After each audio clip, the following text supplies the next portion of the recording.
Fire is one of mankind's most ferocious and persistent enemies. Each year in the United States alone, it costs more than 10,000 lives and $1 billion in property damage. Consider what it might cost in a nuclear war when enemy bombs could cause dozens of fires in and near your home, even though you lived many miles from the target. Normally, if your house is threatened by fire, your community fire department is on the job. When someone is trapped, the same trained assistance is at hand. In a national emergency, however, trained firefighters may not be available. At best, they will only be able to fight the big blazes. They must save as many lives and as much property as they can. So practice and be prepared to fight fires in your home and your neighborhood. There may be no one else to do it. Your ability to act quickly before the arrival of the fire department might save your home or the life of a loved one. Training, tools, and plenty of practice are the basis for good home fire defense. At least one member of your family should receive training in firefighting so that he can pass his knowledge on to the others. Your family should hold firefighting drills regularly, and each member should have detailed assignments so that all will work as a team. Everyone should understand what starts fires, how they spread, and what can be done to control them. Every fire needs 3 things in order to burn. It needs fuel to burn, heat to make it burn, and air to keep it burning. Remove any one of these ingredients, and you have licked the blaze. Let's demonstrate this with a kitchen match. Watch it when you strike it. The head flares up and sets fire to the match stick, which is the fuel. The oxygen in the air then keeps the match burning. If you drop the lighted match into a bottle and cover the opening, however, the flame soon will smother for lack of oxygen. Or if you dip your lighted match into a glass of water, it will go out still quicker. The water has cooled the fuel so that the flame no longer can make the match burn. Burning liquids such as gasoline or grease are generally smothered, thus removing the supply of oxygen. This is why firemen use foam on oil or gasoline fires, just as you use soda on a grease fire in your own kitchen. Burning solids are generally extinguished by cooling them with water, as you see the firemen doing here. And of course, the best means of firefighting and of fire prevention is to remove the potential fuel for a fire. Fire can't burn if it has nothing to burn. Here are things you should do to protect your home from fire. First, give your house a good cleaning, but this time clean it for fire hazards. Give special attention to the attic and the basement. Instead of an attic, many modern homes have just airspace between the ceiling on the top floor and the roof. If your home has such a spot, make sure you can get to it through a trap door. Keep a ladder handy and never, never store anything there. Don't forget the yard, especially near the garage where storage and rubbish are likely to accumulate. Be sure that inflammable fluids are stored in tight metal containers outside the house. Do the same with oily rags. These have been known to catch fire by themselves. Check your wiring system for overloading and for worn-out cords. Check your heating plant, especially the chimney, pipes and connections. If the chimney needs it, clean it out. Replace cracked and rusted pipes and connections. One of the biggest potential fire hazards in everyone's house is the curtains, drapes, and slipcovers. Some fabrics are treated at the factory so they are fire resistant. If yours are not, treat them yourself so that you don't find yourself in this position. Rayons and cottons may be made fire resistant by dipping them in a solution of 9 ounces of borax and 4 ounces of boric acid in a gallon of water. This solution won't hurt anything that water won't hurt, but you will have to dip them each time they are washed. Your friends may say you're always the last one ready, but it is well worth the reputation if you spend the time shutting doors and windows. This improves your home's fire resistance tremendously. Closed interior doors will prevent a rapid spread of fire through the house. Water, and plenty of it, is an essential in your home fire defense. If you live in a house, you should have at least a barrel of it stored at all times. If you live in an apartment, you should have at least 1 bucketful for every 2 rooms.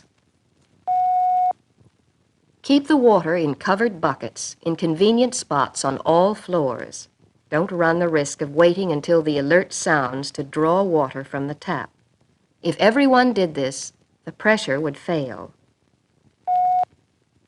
Next, you will want to have adequate firefighting equipment. They do not have to be expensive tools. Many household items are marvelous for firefighting.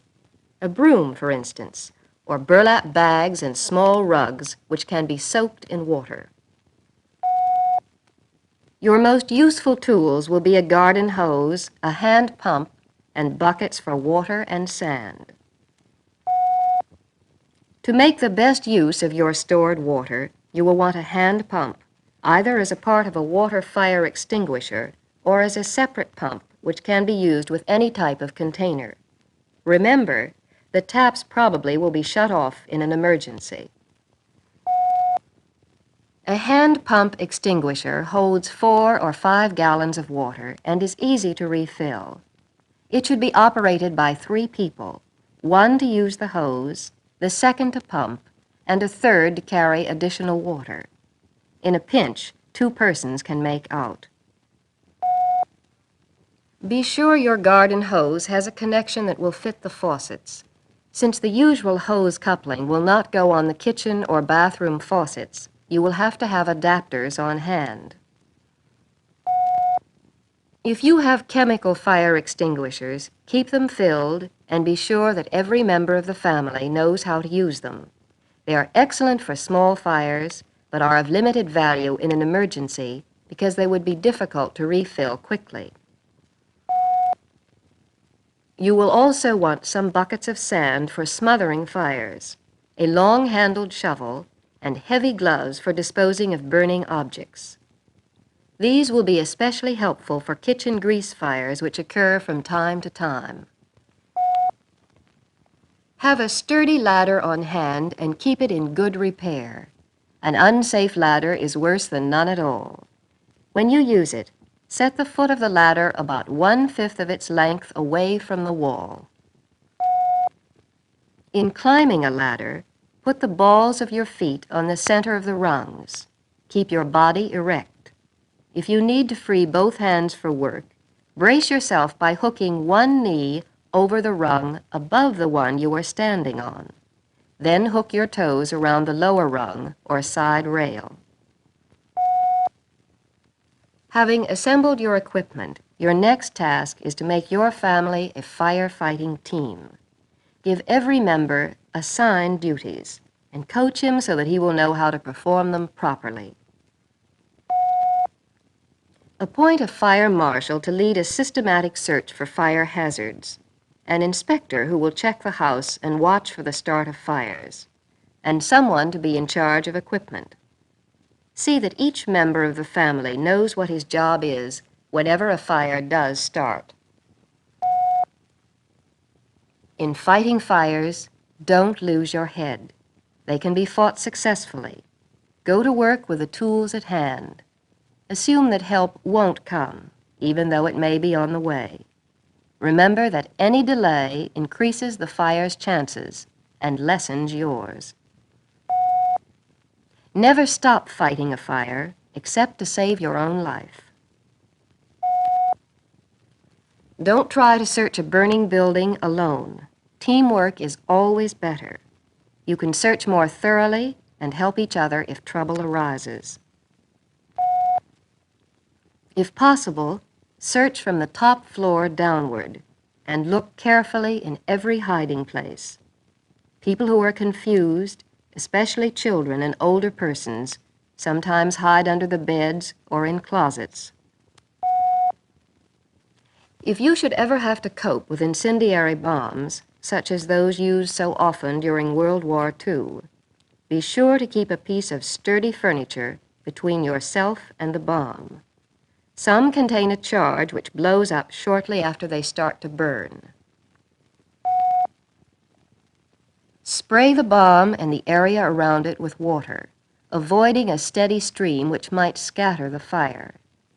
After the bomb stops sputtering, you can turn a stream on it, throw sand or dirt on it, or use your long-handled shovel to drop it into a bucket.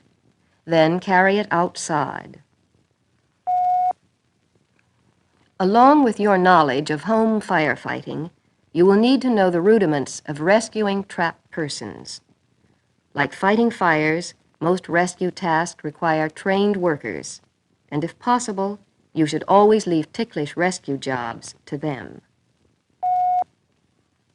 It may be necessary, however, to act before they arrive. Danger of fire, electric shock, or asphyxiation calls for immediate action.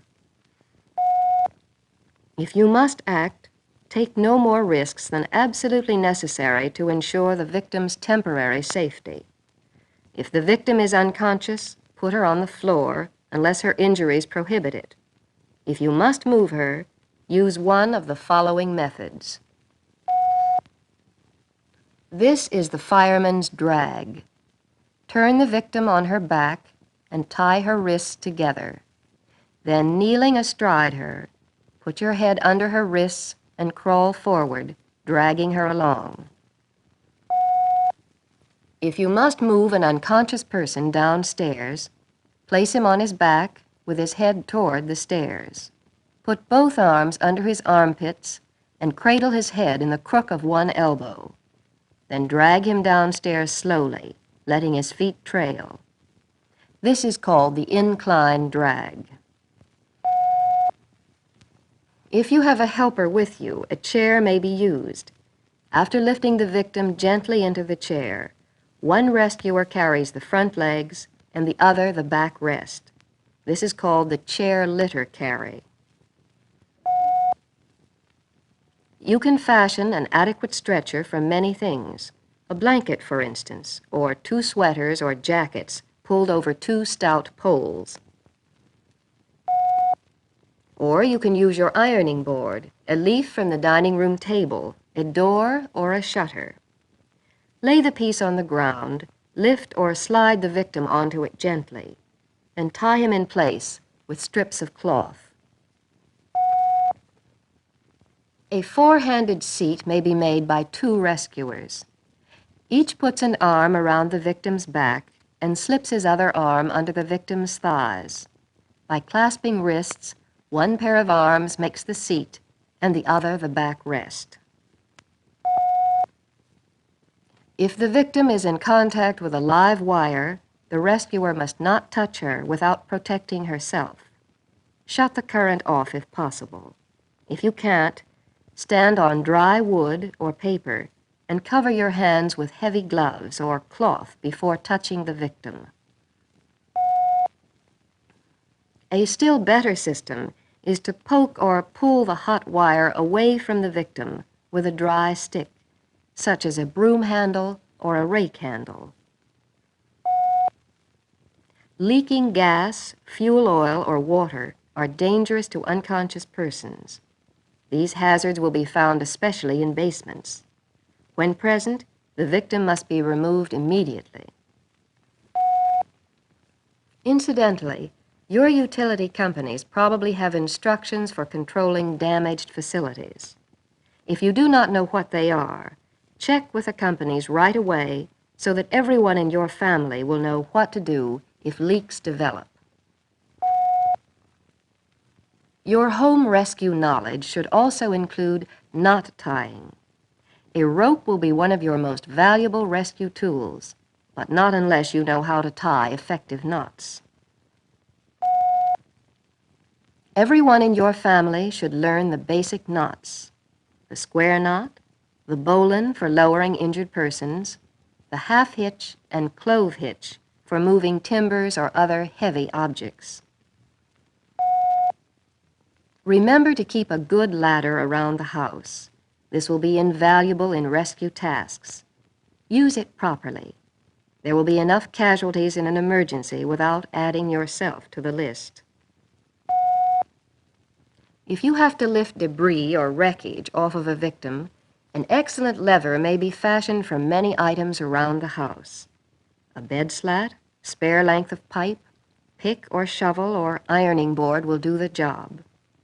Be sure to use a fulcrum or pivot that will not slip or crumble. When you are lifting a load in this manner, prop it up as you lift. Books, shoes, doorstops, or bricks may be used. This takes the weight off the lever so that you can get it in position to raise the load still higher. These techniques in rescue and in firefighting are important to your family's safety. Learn them and practice them with all members of your family. They may prove vital not only in an emergency, but in protecting your home and your loved ones day by day.